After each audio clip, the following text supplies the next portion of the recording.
नमस्कार दोस्तों, नमस्कार। आज की क्लास में हम लोग सबसे पहले पढ़ेंगे कि भारत में यूरोपीय कंपनी का आगमन कब हुआ। ठीक है, उसका डेट पढ़ेंगे। ठीक है, और उसके बारे में डिटेल पढ़ेंगे कि भारत में कंपनी जो यूरोपियन कंपनी आई कहाँ कहाँ पे स्थापित हुई, क्या क्या प्रोडक्ट खरीदी, इस टाइप के बारे में हम लोग पढ़ेंगे। ठीक है, तो सबसे पहले आप स्क्रीन पर देख रहे हो कि पहला कंपनी है पुर्तगाल की। तो पुर्तगाल कंपनी का नाम क्या था? एस्तादो दा इंडिया, और वो 1498 में आती है वास्को डी गामा के थ्रू। ठीक है, यानी actually Vasco D gamma Bharat की खोज किया। भारत में पहला जो यूरोपियन था जो आपका क्या बोलते हैं, जहाज के थ्रू आया था। ठीक है, और वो व्यापार की खोज में आया था। आगे हम लोग डिटेल में पढ़ेंगे। दूसरा कंपनी अगर देखा जाए तो बनने वाली कंपनी तो ईस्ट इंडिया कंपनी थी, बनने वाली तो ईस्ट इंडिया कंपनी। ठीक है, लेकिन सबसे पहले आने वाली अगर देखा जाए तो डच थी। ठीक है, भारत में आने वाली डच थी। बनी ईस्ट इंडिया कंपनी 1600 ईस्वी में, लेकिन भारत में आई ईस्ट इंडिया कंपनी नहीं बल्कि डच वाला। ठीक है, जिसका नाम क्या है? वरिंगदे ओस्ट इंडीसे कंपनी। ठीक है, डच वाला। ठीक है, उसके बाद आता अगर देखा जाए तो भारत में पहले कौन सा आती है कंपनी? तो भारत में अगर देखा जाए तो पहला आता है पुर्तगाल की। ठीक है, पहला पुर्तगाल कंपनी का आगमन। फिर उसके बाद क्या होता है? डच। और डच के बाद क्या होता है? तो डच के बाद आता है ब्रिटिश। ठीक है, डच के बाद कौन सा है? ब्रिटिश। अब ब्रिटिश के बाद कौन आते हैं? तो ब्रिटिश के बाद आते हैं आपके डेनिश। ब्रिटिश के बाद डेनिश। ठीक है, ब्रिटिश के बाद डेनिश, और डेनिश के बाद कौन आता है? फ्रांस। तो सबसे लास्ट में कौन है? फ्रेंच कंपनी, फ्रांस का। तो अगर देखा जाए कि सबसे पहले कौन सी कंपनी आती है, तो आती है आपके पुर्तगाल की, उसके बाद आती है डच, फिर ब्रिटिश। लेकिन बनने में देखा जाए सबसे पहले कौन थी? तो पुर्तगाल थी, उसके बाद ब्रिटिश, फिर डच। समझ गया? तो ये आपको क्रोनोलॉजिकल ऑर्डर समझना है। भारत में सबसे पहले डच आती है, लेकिन बननी कब? वो बाद में बनी ईस्ट इंडिया कंपनी के बाद, बट भारत में आने में पहले आ गए। ठीक है, तो यहाँ पर देखते हैं कि हम लोग कि यहाँ स्क्रीन पर देख रहे हो कि पहला पुर्तगाल की कंपनी है, दूसरा बनने वाली कौन सी कंपनी? अंग्रेज़ों की ईस्ट इंडिया कंपनी। ठीक है, जो 1600 ईस्वी में बनती है। फिर डच की कंपनी आती है बेरेंगदे ओस्ट इंडीसे कंपनी। ये कभी मैच इन द फॉलोइंग के लिए आ जाता है। ठीक है, मैचिंग करने के लिए। तो ये 1602 में। फिर डेनिश कंपनी आती है, और डेनिश कंपनी कब आती है भाई? 1616 में। फिर आता है फ्रेंच 1664 में। फ्रेंच कब आता है? 1664। समझ गए यहाँ तक? अभी आती है पहली कौन सी यूरोपीय कंपनी? तो बोला जाए पुर्तगाल, दूसरा डच, तीसरा ईस्ट इंडिया यानी ब्रिटिश, और चौथा डेनिश, और पांचवा आपके फ्रेंच। ठीक है, तो 5 कंपनी भारत में आई। मैंने यहाँ लिख दिया कि भारत में सबसे पहले आने वाली पुर्तगाल, डच, ब्रिटिश और डेनिश। बनने वाली तो पुर्तगाल, उसके बाद ब्रिटिश, फिर डच, फिर उसके बाद डेनिश और फ्रांस। ठीक है, यहाँ तक समझ गए। अब आते हैं कि पुर्तगाल कंपनी के बारे में थोड़ा देखते हैं। सबसे पहले पुर्तगाल कंपनी जो थी 1498 में वास्को डी गामा नाम के एक पर्सन थे। ठीक है, उन्होंने गुजरात के एक व्यापारी थे जिनका नाम था अब्दुल माजिद। अब्दुल माजिद के सहायता से भारत आते हैं। ठीक है, कालीकट के तट पे पहुंचते हैं, और वहाँ का जो शासक था उसका वो कौन था? जमोरीन था। जमोरीन एक्चुअली उस पर्सन का नाम नहीं था, बल्कि उसकी पैतृक उपाधि थी एक टाइप की, जमोरीन। ठीक है, समझ गया ना, इस टाइप के। तो ये था, और उसका स्वागत किया, पहली बार उसका स्वागत किया जमोरीन ने। जबकि अरब व्यापारी, ठीक है, अरब के जो व्यापारी थे, कोरोमंडल तट के आपको चेटियार समुदाय थे, चूलिया मुसलमान, इस सब लोगों ने विरोध किया। समझ गए यहाँ तक? इस सब लोगों ने क्या किया? उससे किसका? ईस्ट इंडिया कंपनी का विरोध किया सबसे पहले।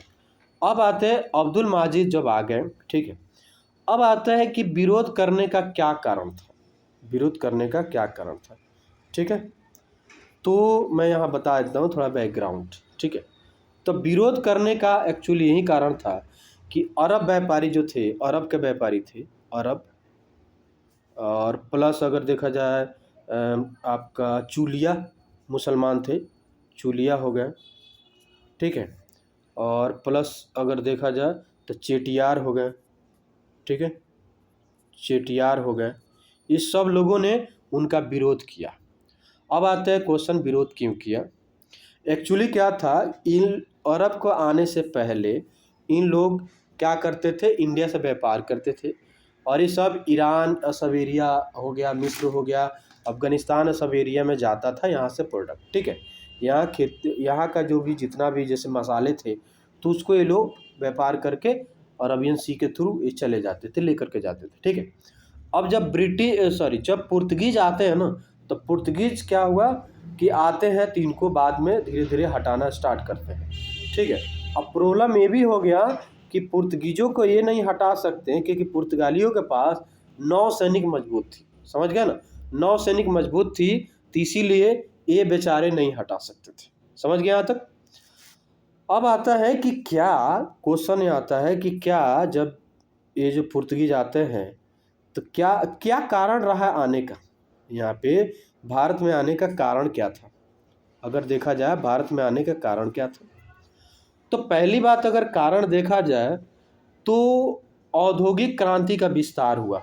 यानी यूरोप में क्या होता है कि औद्योगिक क्रांति का विस्तार हुआ, ठीक है, औद्योगिक, ठीक है, औद्योगिक क्रांति का विस्तार हुआ, ठीक है, यहाँ तक समझ गए।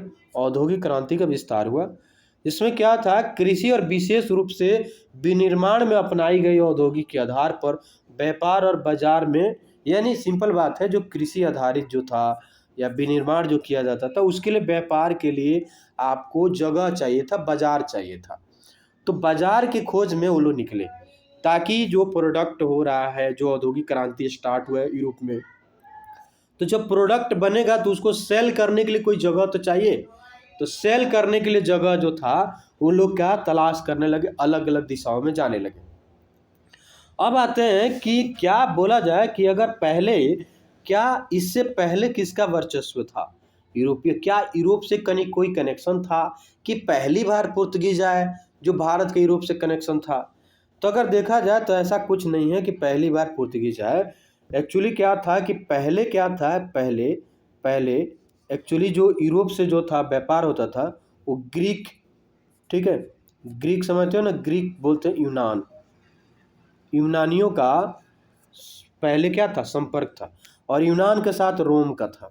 रोम एक्चुअली कहा जाता है किसको, इटली को, ठीक है, यानी इटली का कैपिटल रोम है, इसीलिए रोम लिखा गया है कि वह रोम का था, ठीक है, समझ गए ना पहले। अब क्या होता था कि इन लोग का भारत के संबंध था, तो क्या कहा जाए कि अगर भारत का संबंध क्या इन लोग से भारत का ही था, तो बोलेंगे नहीं, हम बोलेंगे कि लगभग एशिया का था और प्लस चीन था, और चीन के साथ अगर एशिया देखा जाए तो एशिया के भी था, ठीक है, एशिया के था, भारत तो था ही, ठीक है, भारत तो था ही, इनके साथ संबंध था, संपर्क अच्छे से प्राचीन काल से आ रहा था, ठीक है।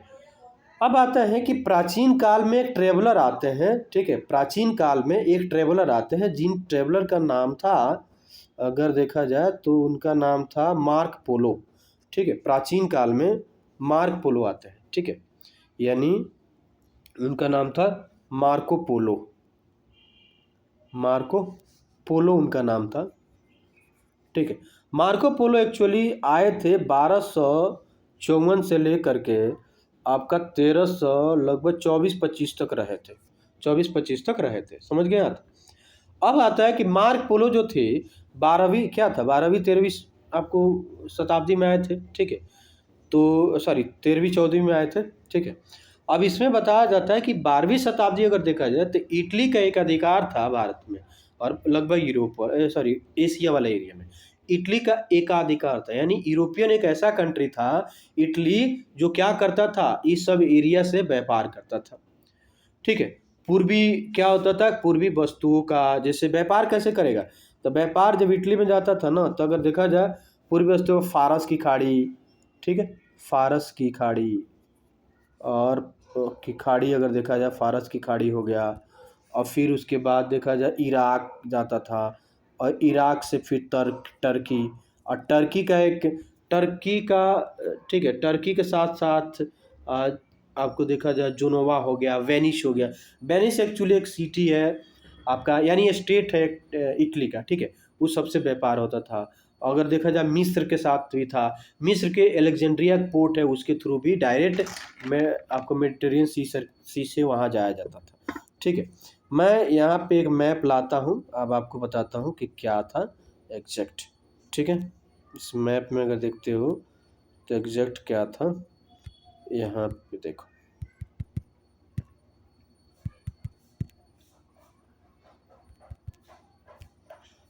ठीक है,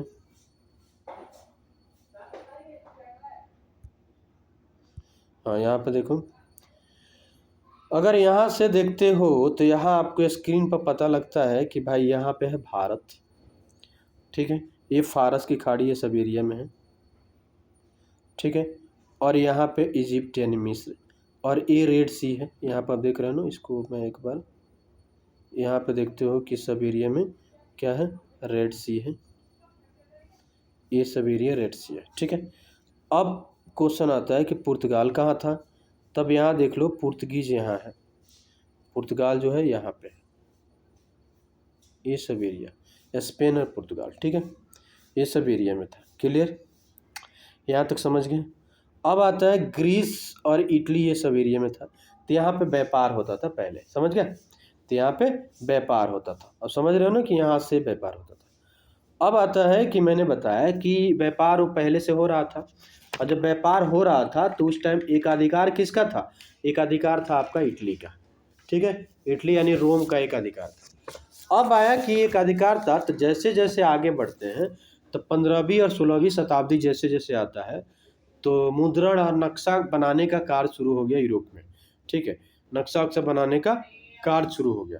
ठीक है, खगोलीय प्रयोगशाला, बारूद इत्यादि सब बनने लगे। ठीक है, पुनर्जागरण का कारण ये था कि कृषि में निवेश कम होता था, निवेश कम लाभ वाला सिद्ध हुआ। एक्चुअली कृषि में जो निवेश किया जाता था तो लाभ बहुत कम होता था। ठीक है, तो ये भी कारण था कि यूरोप में मॉडर्नाइजेशन होता है, यूरोप में मशीनीकरण हुआ। ठीक है, जिसको औद्योगिक क्रांति का नाम दिया गया, तो ये भी कारण एक रहा। अब आता है कि माल की आवश्यकता है, नए नए प्रोडक्ट की आवश्यकता है। तो नया नया प्रोडक्ट अगर है, नया नया बाजार है, मैंने बताया ना बाजार की आवश्यकता है, ये सब है। तो दूसरा कंडीशन ये भी था कि ईसाइयों का मानना था, ईसाई का ये था कि भाई क्या करो कि अपने ईसाई धर्म का प्रचार करो। ठीक है, समझ गए, तो ये भी एक कारण रहा। अब आता है कि ईसाई धर्म का ही प्रचार करना है, और यहाँ से आप देख रहे हो कि मैंने बताया कि पुर्तगालियों को यहाँ से क्या हुआ, पुर्तगाली तो बाद में आया, लेकिन यहाँ पे अरब और बाकी को खेद दिया। ठीक है, भगा देता है। ठीक है, अब आता है तो ये सब कारण रहा है आपका आने का। अब आता है कि जब आया जो भी, तो जो आया तो किस तरीके से आया, कौन से रास्ते से। तो अगर देखा जाए तो यहाँ देख लो आप, पुर्तगाल है, तो मैंने अभी बताया कि यहाँ पे आपका पुर्तगाल है। अभी पुर्तगाल से ऐसे आता है। ठीक है, वास्को डिगामा जो थे पुर्तगाल से ऐसे आए, और फिर ऐसे होते हुए फिर इधर आते हैं। ठीक है, और यहाँ पे देखो ऐसे आके फिर ऐसे यहाँ चले जाते हैं इंडोनेशिया पे। ठीक है, फिर बाद में उनको पता लगता है इंडिया नहीं इंडोनेशिया है, तो सबसे पहले इंडोनेशिया यानी इंडिया से रिलेटेड इंडोनेशिया, और फिर आपको यहाँ से मलक्का से होते हुए फिर यहाँ आ जाता है, यहाँ पे। ठीक है, ये सब क्या हुआ, यहाँ पर आ जाता है। यानी यहाँ पे कालीकट केरला एक जगह है, जहाँ पे केरला स्टेट है, जहाँ पे एक जगह है कालीकट, वहाँ पहुँचते हैं। समझ गए, ये कब हुआ, ये सब जो हुआ था 1498 में हुआ था। समझ गए ना यहाँ तक। तो 1498 में वास्को डी गामा आते हैं भारत के पास। वास्को डी गामा मैंने बता दिया कहाँ के थे, पुर्तगाल के थे। ठीक है, अब आते हैं, समझ गए यहाँ तक। अब आता है कि भाई क्या वास्को डी गामा के आने से पहले, क्या वास्को डी गामा के आने से पहले कोई था जो भारत के लिए प्रयास कर रहा था या आने का कुछ सोच रहा था, ऐसा कुछ था। तो यहाँ पे बताया जाता है कि वहाँ के एक पुर्तगाल के कौन थे, वहाँ के एक पुर्तगाल थे राजकुमार हेनरी। ठीक है, यानी वास्को डी गामा के आने से पहले पुर्तगाल के एक राजकुमार थे, पुर्तगाल का कौन थे, पुर्तगाल राजकुमार। ठीक है, राजकुमार, पुर्तगाल के राजकुमार थे जिनका नाम था, क्या नाम था, तो उनका नाम था हेनरी। ठीक है, हेनरी उनका नाम था, हेनरी थे, पुर्तगाल के राजकुमार हेनरी थे।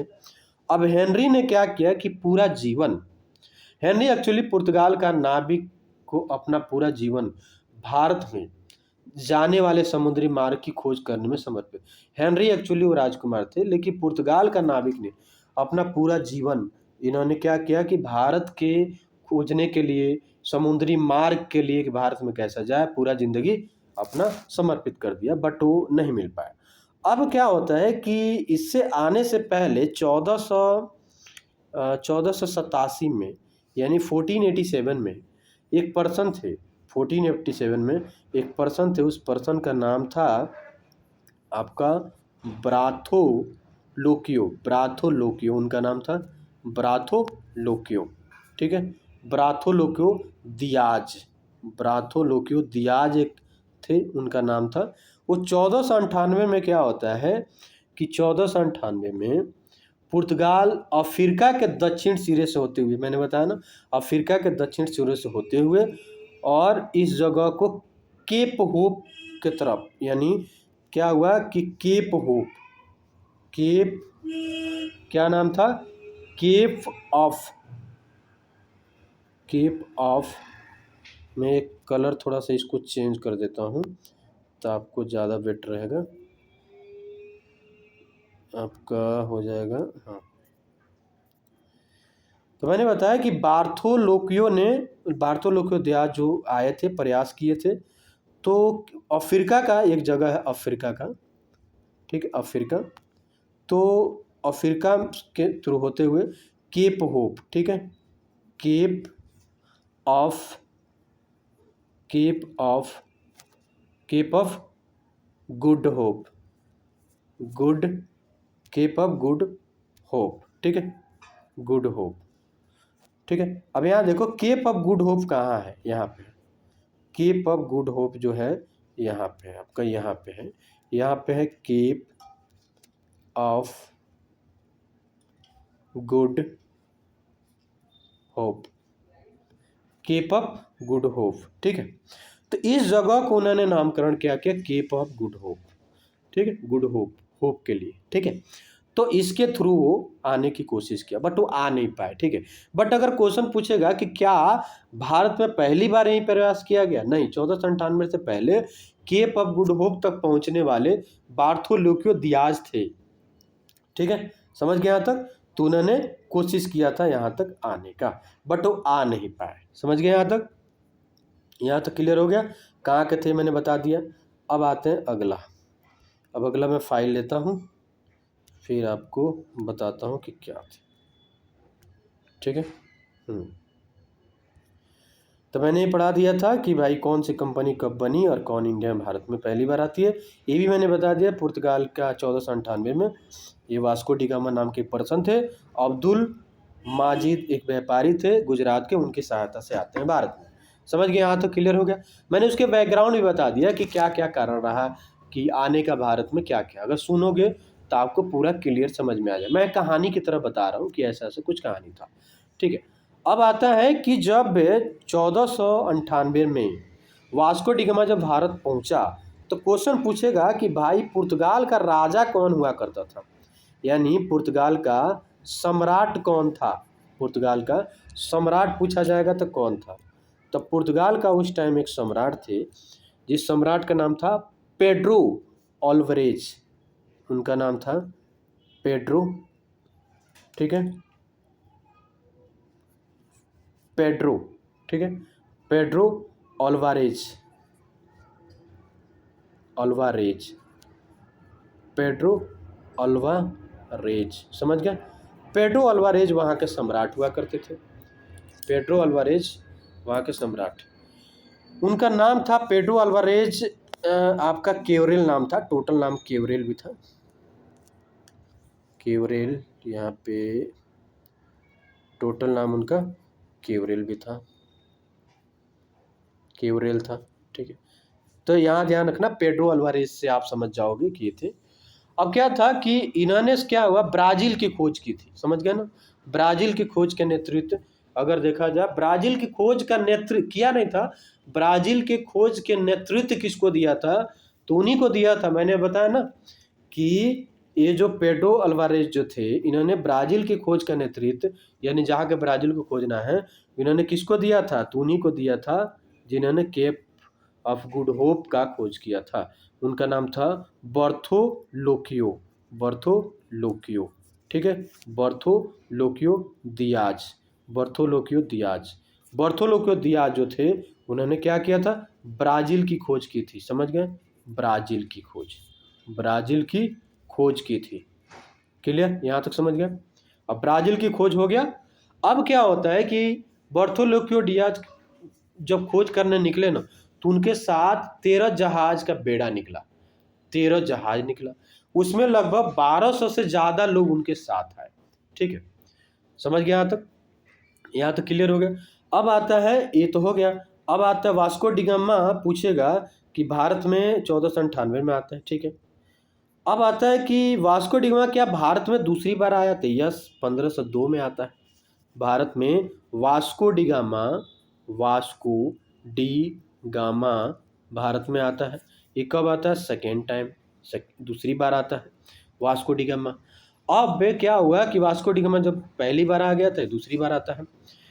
अब आता है कारण क्या रहा आने का, तो यहाँ बता रहा है कि वास्को डी गामा व्यापारिक यात्रा में कुल खर्च की गई तुलना में जितना खर्च हुआ, मान लो कि 100 रुपया खर्च हुआ पूरे यात्रा करने में, और यहाँ से जो सामान खरीद के ले गया मसाला, उसको बेचा 60 गुना, यानी 100 का 60 गुना मल्टीप्लाई कर दो, 100 को 60 गुना, यानी 100 रुपया पूरे खर्च लगा ना आने जाने में, उसके 60 गुना ने 6000 रुपया कमाए, समझ गए ना?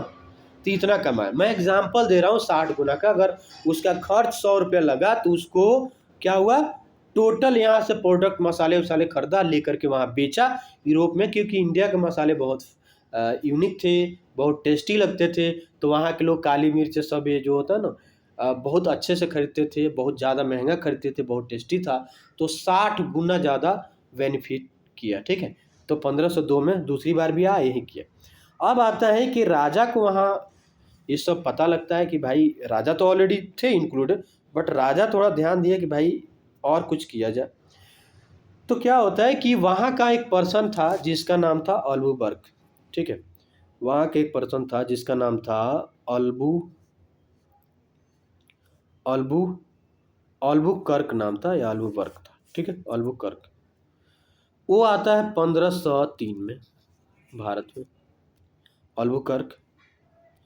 अब 1503 में आता है कि पहली बार जहाज़ों का बेड़ा का नायक बन के आता है, भारत आया कोचीन।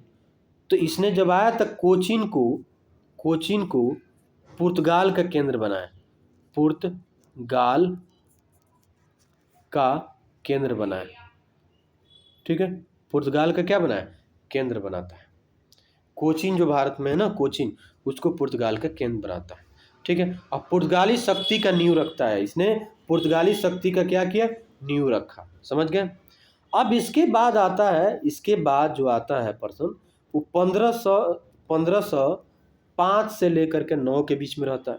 उस पर्सन का नाम था Francisco de Almora. Francisco de Almora नाम के पर्सन था। उसने सबसे पहले ब्लू वाटर पॉलिसी, यानी शांत जल की नीति अपनाया था, ब्लू वाटर पॉलिसी। ठीक है, समुद्री व्यापार पर एकाधिकार स्थापित करने का प्रयास किया नहीं था, प्रयास किया, समझ गया यहाँ तक? तो उसने क्या किया? प्रयास किया।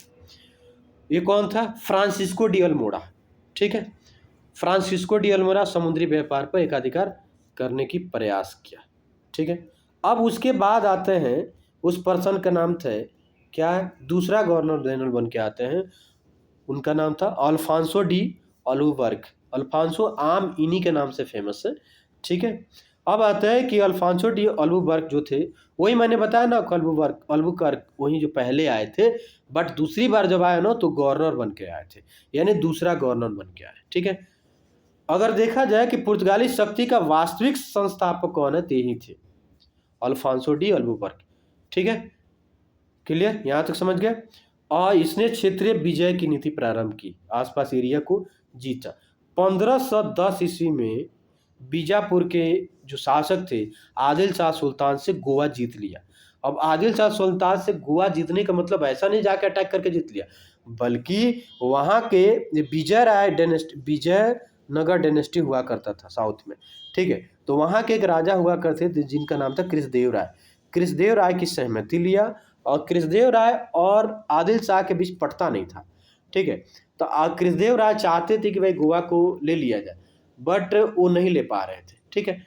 तो जब एक पुर्तगाली शासक था अल्फांसो डी अल्वा, उसने बोला क्या मैं उस पर अटैक करके मैं ले लूँ, मैं उस एरिया को ले लूँ। तो इन्होंने बोला ले लो, ठीक है। तो उसने क्या किया, जाके ले लिया, बोलो बस उसने अटैक किया और फिर जा करके उनको हरा दिया, हरा करके ले लिया। समझ गए यहाँ तक। अब आता है कि भाई ये ले लिया, ठीक है। अब आता है कि आगे, तो आगे क्या होता है कि अपना गोवा को एक स्थायित्व बना लिया और गोवा पे अपना राज करने लगा। फिर बाद में उसके 1515 में उसकी डेथ हो जाती है, और डेथ हो जाती है गोवा में, उसकी डेथ होती है और वहीं पर दफनाया गया। एक क्वेश्चन पूछा था यूपीएससी में एक बार कि कौन ऐसा गवर्नर जनरल था जिसका डेथ हुआ, ठीक है, वहीं पे और दफनाया गया वहीं पे। ऑप्शन कुछ अलग था कि डेथ हुआ था उसका इंडोनेशिया साइड में, दफनाया गया था गोवा में, इस टाइप का ऑप्शन दिया था, ठीक है, जहाँ तक मुझे याद है। बट वो गलत ऑप्शन था, एक्चुअली यही था, इसी के बारे में पूछा जा रहा था। अगर आपको डिटेल में पता है तो आप समझ जाओगे कि भाई यही था, ठीक है, समझ गए। अब आते हैं अलवर का ये भी था कि स्थानीय स्त्री से ब्याह करो, शादी करो, और उसके बाद संस्कृति स्तर पर साम्राज्य को आधार देने की नीति अपनाओ। शादी कर लो, फिर अपना वो क्या बोलते हैं अपने वो धर्म हो जाता है, ट्रांसफ़र हो जाता है, क्योंकि वो हिंदू लड़की से शादी करता क्रिश्चियन बन जाती, ठीक है। तो उसका ये भी रूल था। मुस्लिमों के प्रति अत्यंत क्या था, बेमन सैपूर्ण नीति अपनाता था, बेमन सैपूर्ण नीति अपनाता था, ठीक है, मुस्लिमों के प्रति। अब आता है कि एक्चुअली क्या था कि ये आगे जो करता है तो इसने सती प्रथा पर बैन लगाया था, सती प्रथा पे बैन लगा दिया। किस में, पुर्तगाली क्षेत्र, जहाँ जहाँ पुर्तगाल का क्षेत्र था उस एरिया में सती प्रथा पर बैन किया। अब आते हैं कि व्यापारिक नियंत्रण, यहाँ पे देख रहे हो ना, व्यापारिक नियंत्रण और पतन, यानी कमर्शियल कंट्रोल एंड डिक्लाइन वाला। तो अब क्या होता है, प्रमुख केंद्र कौन कौन सा था, तो ध्यान रखना कि ये क्वेश्चन आता है यूपीएससी में भी आता है क्वेश्चन। तो क्या था, कालीकट था, कोचीन था, गोवा था, दमन दीव था, बम्बई था, सूरत, बेसिन, चौल, सेंट थोमी, आगे सेंट थोमी की लड़ाई इसी से होती है, ठीक है। फिर चटगांव, हुगली, ये सब एरिया को क्या बनाया था, केंद्र बनाया था, ठीक है। अब आता है नौसेना उसकी श्रेष्ठ थी, नौसेना जो थी उसकी श्रेष्ठ थी, इसलिए तो जीता। प्रमुख कारण अगर नौसेना श्रेष्ठ होने का प्रमुख कारण ये था कि जब उसने अटैक किया, ठीक है, जब उसने अटैक किया तो एशिया देशों की तुलना में उसके पास क्या था, सैनिक अच्छी थी, नौसैनिक श्रेष्ठ थी, ठीक है, नौसैनिक क्या थी, श्रेष्ठ थी। एक्चुअली क्या होता है कि उस टाइम में भारत और एशिया देश में नौसैनिक तो लगभग ना ही थी, ठीक है। और यहाँ के जो राजा महाराजा हुआ करते थे वो चाहते भी नहीं थे कि भाई क्या हो, कि नौसैनिक हो, वो उसके बारे में कुछ सोचते भी नहीं थे। अब जब उसने अटैक किया, जब पुर्तगीज जब आए यहाँ पे, तो अगर देखा जब भारत की स्थिति क्या थी, तब भारत की स्थिति थी कि गुजरात के सिवाय, गुजरात में एक राजा हुआ करता था भारत में, भारत के गुजरात में महमूद बेगड़ा नाम के एक राजा था, ठीक है। समझ लेना केवल क्या कहानी था, मैं बता रहा हूँ कि जब पुर्तगीज आए तो आसानी से कैसे स्टेबल हो गए यहाँ पे। एक्चुअली यहाँ के जो राजा थे कमज़ोर थे, इन लोगों के पास सैनिक थी बस स्थलीय थी, जलीय नहीं थी, समझ गए। एक ही राजा हुआ करते थे शक्तिशाली, महमूद बेगड़ा, जो गुजरात के शासक थे। अब उसके अलावा समस्त उत्तर भारत को छोड़े, छोटे छोटे समस्त उत्तर भारत देखे और शायद दक्षिण का देखे तो छोटे छोटे राज्य में डिवाइड था, शक्ति विभाजित थी। दक्कन वाला में देखा जाए तो बहमनी साम्राज्य का छोटे छोटे राज्य में बिखरा हुआ था। किसी के पास नौसैनिक नहीं था और ना ही सोच था कि नौसैनिक बनाया जाए, ठीक है। तो इसी का फायदा उठाते हैं पुर्तगीज में, ठीक है। अब आते हैं कि काफिला और कारतेज व्यवस्था। काफिला और कारतेज व्यवस्था क्या था। काफिला व्यवस्था का मतलब होता है कि व्यापारियों के काफिले के साथ उसकी रक्षा के लिए एक पुर्तगाली नौसैनिक बेड़ा चला जाता था, ठीक है, ठीक है, बेड़ा चला करता था, यानी एक नौसेना, पुर्तगाली नौसेना चलता था। और कार्तेज अल्मेड़ा व्यवस्था का मतलब होता है कि समुद्र में अगर आपको व्यापार करना है तो गोवा के सरकार से परमिट खरीदना पड़ेगा। गोवा के सरकार कौन? पुर्तगाल, जो जीत गए थे। तो वहाँ से आपको परमिट लेना पड़ेगा। परमिट का मतलब परमिशन लेना पड़ेगा। अन्यथा जहाज क्या करते थे कि समुद्र में लूट लेते थे, जब्त कर लेते थे, ठीक है। अब क्या होता, मुगल बादशाह भी परमिट लेते थे। अकबर को प्रतिवर्ष एक निःशुल्क परमिट देता था, यानी कार्तेज दिया जाता था। अकबर उस टाइम जब राजा थे, ठीक है, 1556 के करीब जब राजा बने अकबर, तो उसके बाद ये जो पुर्तगीज जो थे, अकबर को एक कार्तेज देते थे निःशुल्क, कि आपका एक जहाज आएगा जाएगा, जहाज तो उन्हीं का था, बट उसके थ्रू जो आएगा जाएगा उसमें आपको टैक्स नहीं लगेगा, ठीक है। बाकी सब में टैक्स लगता था, समझ गए। अब आता है कि पतन का घटनाक्रम क्या था। 1622 में अंग्रेजों ने होर्मुज पर अधिकार कर लिया। होर्मुज वाला अभी चल रहा है ना, बहुत से होर्मुज आप देख रहे हो ना न्यूज में, ईरान और आपका यूएसए के वॉर से होर्मुज वाला जो जलडमरू है उस पर ज़्यादा न्यूज आ रहा है, ठीक है। तो याद रखना कि पूछ देगा क्वेश्चन में होर्मुज से। तो क्या हुआ कि 1622 में क्या होता है कि 1622 में होर्मुज पर अधिकार कर लेता है ब्रिटिश। डचों ने 1641 में मलक्का पर अधिकार कर लिया। और फिर बाद में आगे क्या होता है कि 1651 में उत्तमाशा पर अधिकार, उत्तरी वाला एरिया, आंतरिक केप ऑफ गुड होप पे अधिकार कर लिया जाता है। तो 1622 में जो एक राजा हुआ करते थे, उस 1632 में राजा हुआ करते थे शाहजहां, भारत के हुगली के बस्तियों को नष्ट कर देते हैं। हुगली के बस्ती जहाँ पे बना के रखे थे पुर्तगीज, उनको नष्ट कर देते हैं। अब फिर क्या होता है, औरंगजेब आते हैं उनके बेटा, तो चटगांव वाले एरिया में पुर्तगाल जो बसाए थे, पुर्तगाल समुद्री लुटेरों का सफाया कर देते हैं और भगा देते हैं, ठीक है। तो वो लोग जाकर समुद्र में उधर जा करके चटगांव वाले एरिया से भाग करके अगल जाके बसते हैं, ठीक है। तो ये था आपका कारण, ठीक है, यहाँ तक समझ गए। अब आता है यहाँ पर देखते हो कि बम्बई का हस्तांतरण कैसे होता है ब्रिटिश के पास। अब क्या हुआ कि 1662 की बात है कि पुर्तगाल की एक राजकुमारी थी कैथरीन ब्रिगेंजा। तो कैथरीन ब्रिगेंजा का विवाह हो जाता है ब्रिटिश राजकुमार चार्ल्स सेकेंड से। तो उनको क्या होता है कि बम्बई दहेज में मिल जाता है, ठीक है। तो क्या करता है कि राजा ने 1668 में बम्बई को ईस्ट इंडिया कंपनी को दे देता है 10 पाउंड, यानी पाउंड आपके वार्षिक किराए पे। फिर क्या होता है कि 1739 में मराठा सरदार अंग्रेया ने क्या किया, सॉल्सेट और बेसिन छीन लेता है। किससे छीन लेता है भाई? पुर्तगालियों से। और वे गोवा, दमन दीप सीमित तक रह जाते हैं, ठीक है, पुर्तगालियों से छीन लेते हैं, जिस पर 1961 में भारत सरकार ने नियंत्रण स्थापित कर लिया। ध्यान रखना कि मैं जो बता रहा हूँ पुर्तगालियों के बारे में बता रहा हूँ। पुर्तगालियों का पतन क्या क्या हुआ, कैसे कैसे हुआ, मैंने बताया कि पुर्तगालियों के पतन में तो ब्रिटिश तो थे ही, लेकिन साथ साथ इंडियन भी थे, क्योंकि ये शाहजहाँ आप देखते हो, शाहजहाँ जो हुगली वाले एरिया में जो झोड़ी बना कर रखे थे अपना बेड़ा वाला टाइप में, उस एरिया में, चटगांव वाले एरिया में, तो शाहजहाँ उनके बेटा औरंगजेब सब भगा दिए, वहाँ से तोड़ फोड़ कर दिए, ठीक है। बोले भागो भाई, तुम मेरे यहाँ क्या कर रहे हो, इस टाइप के भगा दिए। काश ऐसा अंग्रेजों के साथ हुआ रहता। चलो आगे, ठीक है। अब आते हैं कि बम्बई को कैसे, तो बम्बई का क्या हुआ कि बम्बई को किसको मिला दहेज में, तो बम्बई को मिल जाता है दहेज में किसको, ब्रिटिश राजकुमार चार्ल्स सेकेंड थे, उनका शादी हो जाता है किससे, कैथरीन ब्रिगेंजा। राजकुमारी थी कहाँ की, पुर्तगाल की, ठीक है। एक्चुअली क्या था, पुर्तगाल पहले स्पेन के अंदर ही था, तो अगर ऑप्शन में स्पेन आता है तो स्पेन भी मारेंगे कि स्पेन की ही राजकुमारी थी एक्चुअली, पुर्तगाल तो उसके अंदर था, ठीक है, समझ गए। अब आता है ये, यहाँ तक समझ गए। अंग्रेज फिर क्या होता है कि 1668 में 10 पाउंड किराए पे ईस्ट इंडिया कंपनी को अंग्रेज दे देते हैं, यानी चार्ल्स सेकेंड दे देते हैं, ठीक है। अब क्या था, अंग्रेया नाम के एक पर्सन थे, मराठा सरदार थे, जिसने सालसेट और बेसिन को किससे, पुर्तगालियों से छीन लेता है। यहाँ तक समझ गए ना। अब आते हैं पुर्तगालियों ने क्या क्या और क्या क्या किया भारत में। तो अगर पुर्तगालियों का देन देखा जाए तो यहाँ पर देख रहे हो, पुर्तगालियों का देन आप देखते हो, अनानास पुर्तगाली लाए थे, ठीक है।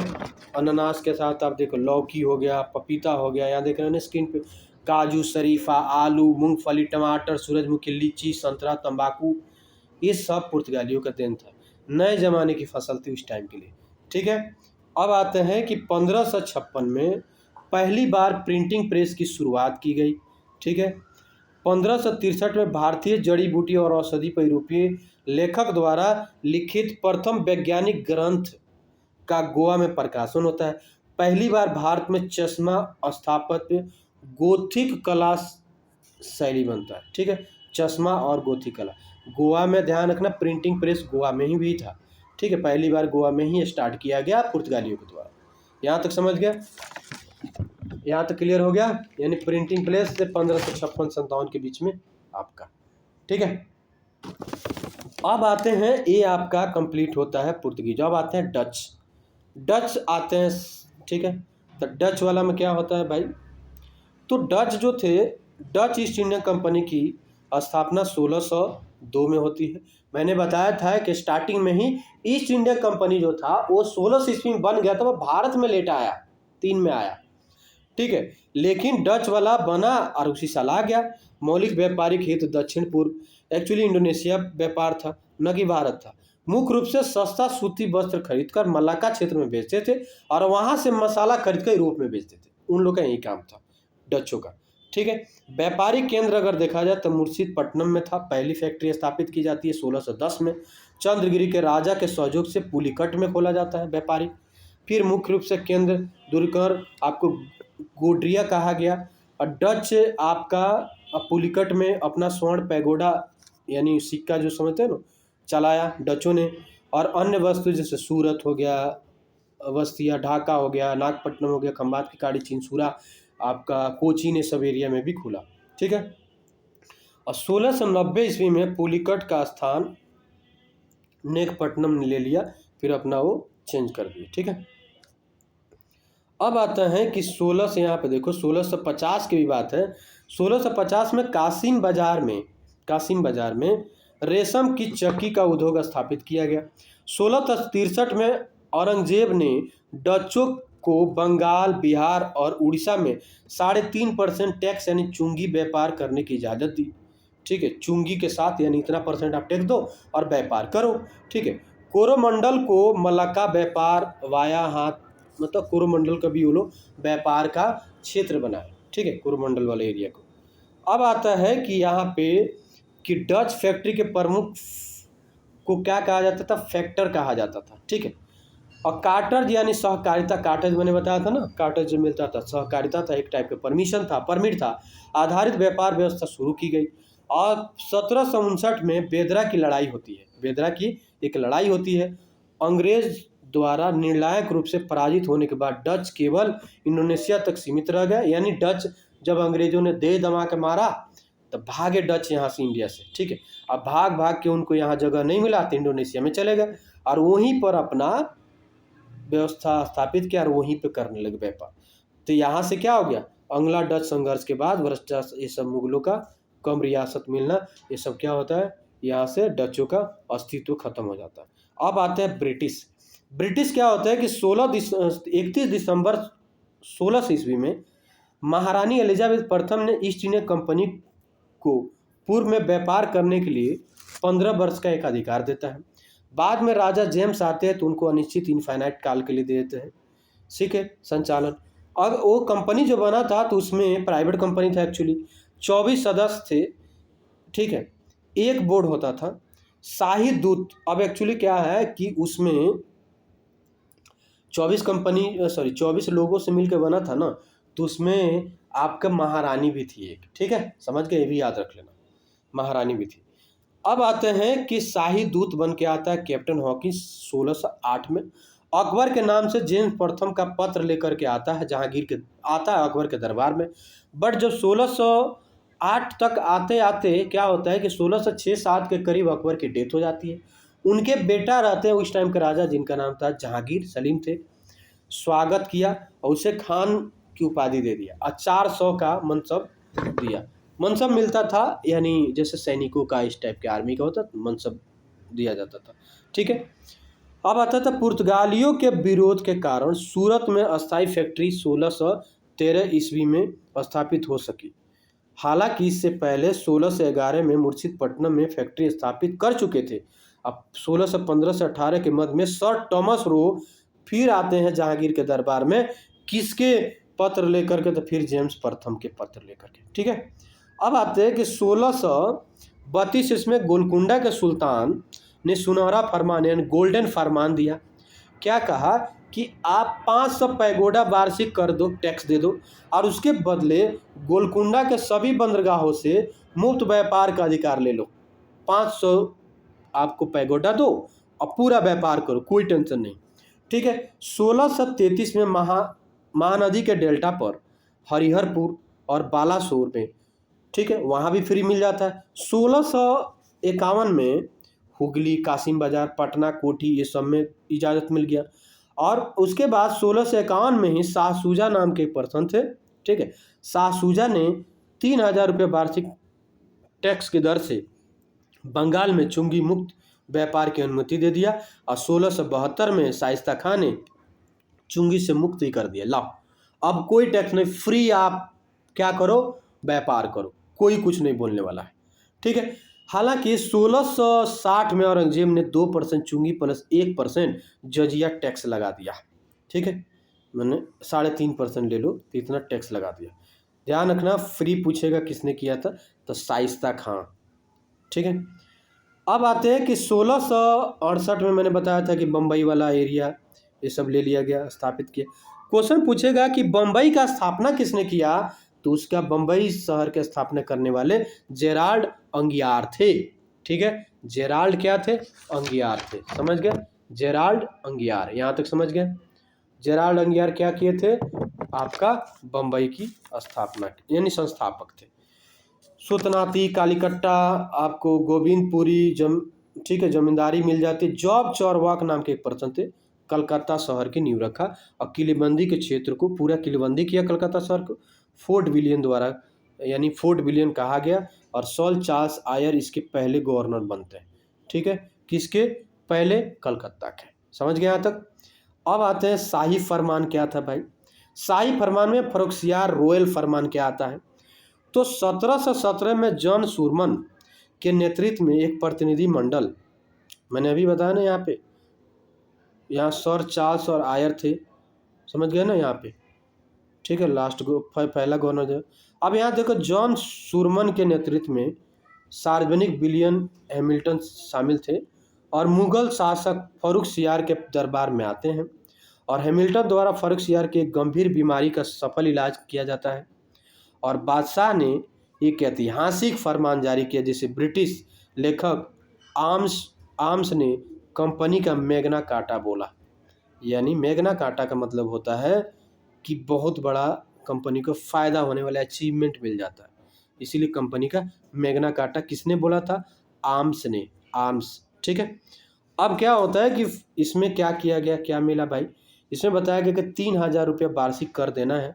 अब बदले में पूरा कलकत्ता के पास 38 गाँवों को खरीदने की अनुमति दे दिया, यानी उस एरिया को खरीद लो, आप 3000 रुपये दो और आप आराम से व्यापार करो। सूरत में 10,000 रुपये वार्षिक के बदले सभी आयात निर्यात करों से मुक्त कर दिया गया। हैदराबाद में निःशुल्क व्यापार की बात किया गया, आप निःशुल्क व्यापार करना। कंपनी द्वारा बम्बई टकसाल में ढाले गए सिक्कों को पूर्ण मुगल साम्राज्य में मान्यता मिल गया। अब देखो क्या मतलब प्रिमिटिव माइंड था कि आप थोड़ा सोचो कि उस टाइम के कोई व्यापारी कंपनी आता है और अपना खुद का सिक्का डालता है और वो सिक्का चलाता है, और आपके पास दिमाग नहीं है कि कोई भी कंपनी खुद का सिक्का नहीं डाल सकता जब तक वहाँ के राजा की इजाज़त नहीं होगा। उस कंपनी जहाँ का कंपनी है वहाँ के गवर्नमेंट की इजाज़त नहीं होगा तब तक सिक्का थोड़ा डाल सकते, नहीं डाल सकते। तो ब्रिटिश देखो दिमाग कितना लगाए थे यहाँ पे। अगर देखा जाए ब्रिटिशों का दिमाग यहाँ पे क्या था, बहुत ज़्यादा परफेक्ट था। ठीक है, ब्रिटिशों का दिमाग यहाँ पे देखा जाए तो बहुत ज़्यादा परफेक्ट रहा। क्यों परफेक्ट रहा? आप देख रहे हो कि वहाँ आते हैं और सिक्का भी डालते हैं, ठीक है, बट यहाँ पे समझ नहीं आता है कि भाई क्या है क्या नहीं। वहीं पे समझ जाना चाहिए कि भाई ये कंपनी का शासक नहीं है, बल्कि कंपनी का शासन नहीं बल्कि ब्रिटिश का डायरेक्ट शासन है। समझ गया यहाँ तक? चलो, अब आते हैं कि डेनिस के बारे में करते हैं। डेनिस कंपनी आती है 5वीं नंबर, सॉरी डेनिस कंपनी चौथी थी, पॉइंट यहाँ पर दिया 5वां। अब आता है कि डेनिस में क्या हुआ, तो डेनिस कंपनी 1616 में डेनिस कंपनी का आगमन हुआ। 1620 में ट्रैंकोबार तमिलनाडु में पहली फैक्ट्री खोली जाती है। 1676 में, ठीक है, श्री रामपुर बंगाल में अपना मुख्यालय बनाता है। डेनिसों ने पश्चिमी शिक्षा तथा ईसाई धर्म के प्रचार का प्रारंभिक प्रयास किया और 1845 में वो अपनी सभी बस्ती अंग्रेजों को बेच के चले गए। ठीक है, 3 का ज़्यादा ये रहा नहीं। अब आते हैं फ्रांसिस वाले जो आते हैं, फ्रांस वाले। 1616 में लुई 14 नाम के एक पर्सन थे, वहाँ का राजा थे। वित्त मंत्री कोलबर्ग की अगुवाई में, ध्यान रखना लुई 16 का पतन कब होता है, 1789 में। ठीक है, तो ये पहले है 1664 में। तो लुई 14 नाम का आपके वहाँ के राजा थे, उनका शासक था। उन्हीं के एक वित्त मंत्री फाइनेंस मिनिस्टर जो थे, उनका नाम था कोलबर्ट के अगुवाई में कंपनी एक खोला जाता है। कंपनी का नाम था द एंदेस, ठीक है, ओरिएंटलेस का गठन किया गया। और ये क्या होगा, पूर्णतः राज नियंत्रण और वित्त पोषित कंपनी था, यानी सरकार की कंपनी थी। 1667 में फ्रैंको कैरो के नेतृत्व में एक दल आया और 1668 में सूरत में पहली बार एक फ्रांसीसी कंपनी बनती है और 1669 में मुर्शिदीपट्टनम में दूसरा मतलब ऑफिस खोला जाता है। ठीक है, किसका, फ्रेंच कंपनी का। अब आते हैं कि 1673 में फ्रैंको मार्टिन और बेलांग द बेस्पने ने पंडिचेरी की नींव रखी। ध्यान रखना, ये पंडिचेरी की स्थापना किसने किया, तो कौन थे, फ्रैंको मार्टिन और बेलांग द लेस्पिने। ठीक है, इसने नींव रखा था। 1701 में पंडिचेरी पूर्व की सभी फ्रांसीसी बस्तियों का मुख्यालय बन गया। ठीक है, वहीं पे क्या होता है, फोर्ट लुई की स्थापना की जाती है पंडिचेरी में। ठीक है, और उस समय पंडिचेरी की आबादी लगभग 40,000 थी, कलकत्ता की आबादी लगभग 22,000 थी। ठीक है, और यहाँ पे समृद्ध धन और शहर था। 1674 में साइसा खां की अनुमति से बंगाल के चंद्रनगर में कोठी बनाई जाती है, किसकी, ब्रिटिश की। तो फोर्ट ऑरलियंस बनाया जाता है। फोर्ट विलियम्स ब्रिटिश का था, फोर्ट ऑरलियंस ये है। ठीक है, कहाँ पर बनाया जाता है, कलकत्ता के यानी बंगाल के चंद्रनगर में। समझ गए यहाँ तक? अब आते हैं प्रमुख संबंध व्यक्ति क्या थे। वास्को डिगामा, मैंने बताया कि भारत आने वाले पहला यूरोपीय यात्री। ठीक है, फ्रांसिसो डी अल्मीडा क्या था, प्रथम पुर्तगाली गवर्नर था। और ये क्या था, ब्लू वाटर पॉलिसी, यानी वाटर में शांति की पॉलिसी अपनाया था। ठीक है, अब उसके बाद आते हैं, एक पर्सन आते हैं जिनका नाम था, वो आपके जेजस थे, आपके फादर मानसरेट थे, जो 1578 में अकबर के दरबार में पहुंचते हैं। पहुंचने वाले प्रथम, ठीक है, जेसुइट शिष्टमंडल के अध्यक्ष थे, यानी जो स्वीट मिशन टू अकबर, यानी पहले अध्यक्ष थे, लीडर थे। ठीक है, अब आते हैं, एक पर्सन थे जॉन, ठीक है, मिडन हॉल जो थे, जॉन मिडल हॉल क्या किए थे कि व्यापारिक उद्देश्य से स्थल मार्ग से आने वाला पहला ब्रिटिश था। इंपॉर्टेंट है, स्थल मार्ग से आने वाला व्यापारिक जो व्यापार करने के उद्देश्य से आया था, उनका क्या नाम था, जॉन, ठीक है, मिडन हॉल। ठीक है, अब आते हैं कैप्टन हॉकिंग नाम के पर्सन आते हैं, प्रथम अंग्रेज दूत जो जहांगीर के दरबार में आते हैं, 1608-9 में आए। ठीक है, फारसी और तुर्की भाषा का उनके पास ज्ञान था, इसीलिए वो बात कर पाए थे जहांगीर, क्योंकि यहाँ पे फारसी चलता था ज़्यादातर के। अब आता है जेराल्ड अंगियार जो थे, बम्बई का गवर्नर जनरल, इसका वास्तविक संस्थापक अगर बोला जाए तो जेराल्ड अंगियार थे, बम्बई की स्थापना किया। जॉब चारवाक जो थे, कलकत्ता शहर का स्थापना करने वाले जॉब चारवाक थे।